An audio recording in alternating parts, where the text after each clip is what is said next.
Hi, my name is Isabel Gardner. I'm a clinical psychotherapist, a mindfulness and meditation teacher.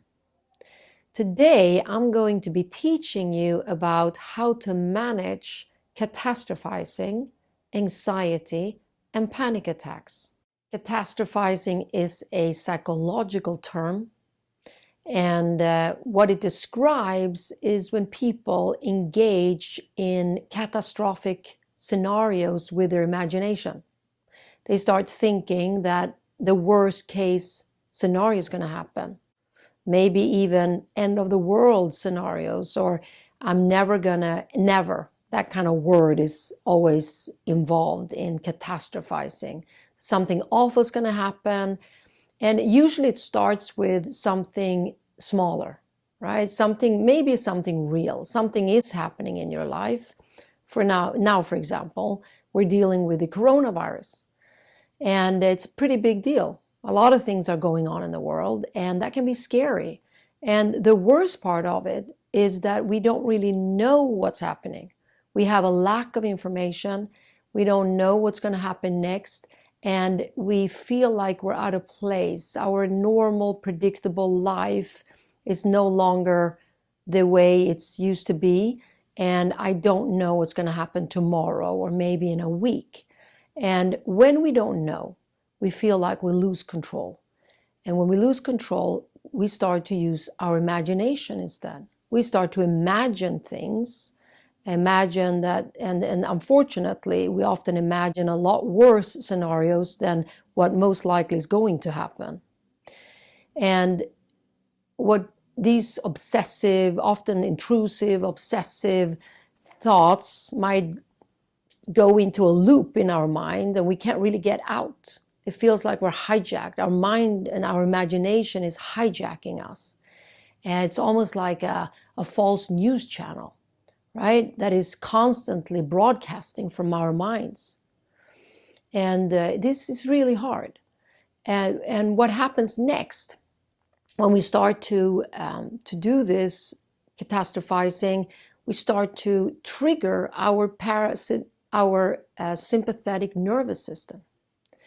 And that's what fear does to us. Thoughts of fear triggers the brain to send signals to our adrenaline glands. And in our adrenaline glands, we start producing adrenaline and cortisol. And these are stress hormones. And they're very useful when we're being chased by a lion on the savanna of Africa, which is when we needed it about 30,000 years ago. The problem is that we can trigger this with our own imagination and start producing all these stress hormones. And what that does to your body is that you start to sweat, for example. Your heart starts to beat really fast and your lungs expand. And there's all these things going on with your body, and it kicks in really fast. And when you're experiencing all these body sensations, you're feeling anxious. This is what anxiety actually is. Whenever you feel anxious, what's really happened to you is that your sympathetic nervous system has kicked in and you're producing all these stress hormones. And this in turn can lead to panic attacks. Some people experience panic. So what you need to do if you're experiencing catastrophizing and anxiety and panic, or one of them, is to focus on your breathing.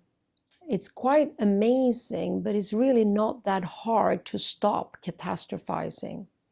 All you need to do is focus on your breathing. But it's important when you breathe that you're using your diaphragm, right? So you're doing what we call diaphragmatic breathing. And the way you can do this and make sure that you're using your diaphragm when you're breathing is to place your hand on your belly and feel the belly expanding and contracting.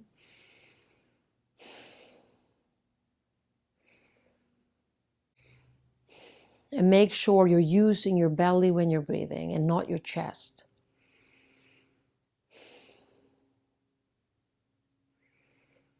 And the important thing here is to focus all your attention on your breathing.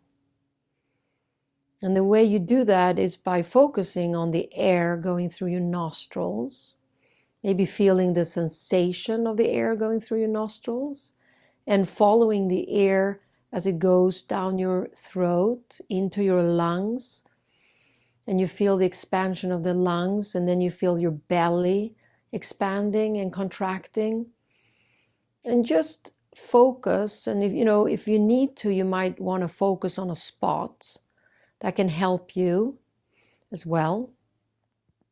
When we focus on our breath, it's very hard to also focus on our thoughts. So this is a way of distracting yourself away from the catastrophic thinking and towards your breath instead, and your breathing.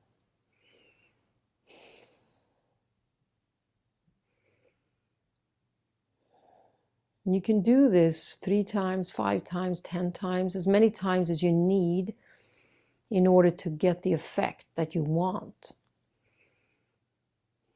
And what you'll notice is that your whole body is going to start calming down.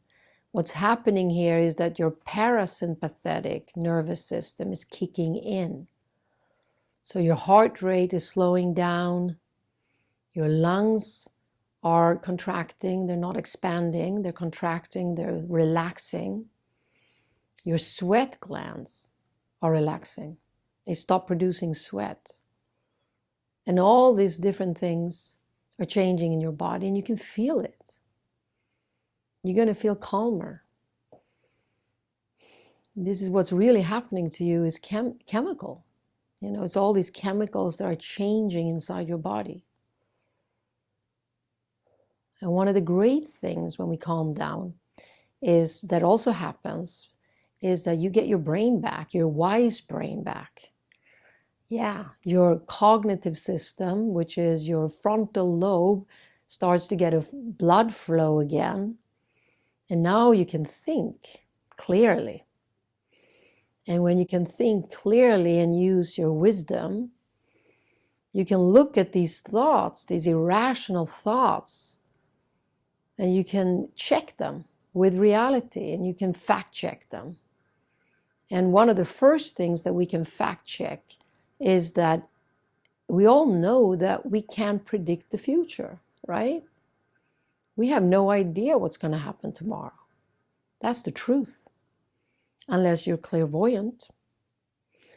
But most of us are not clairvoyant. Most of us really don't know what's going to happen in 1 second.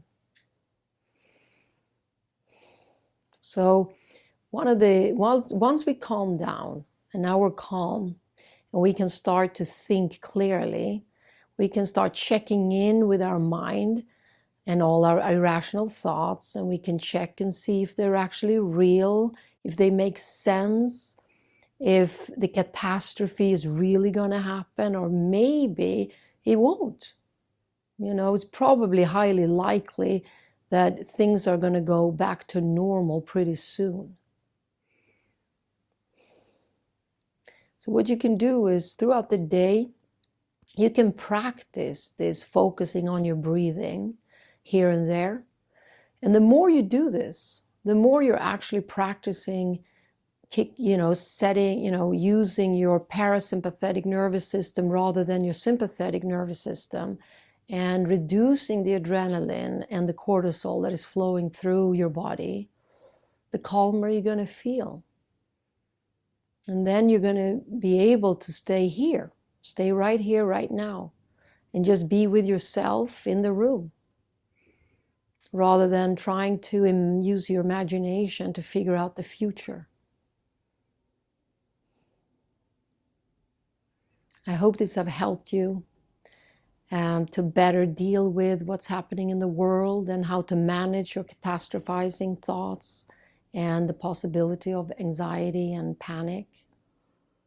And I hope you now know how to deal with catastrophe and catastrophizing in your imagination, and how to turn off that broadcasting, that catastrophizing broadcasting from your mind. I hope you enjoyed this video, and if you would like to see more of this type of content, you can subscribe to my channel. Thank you and happy breathing.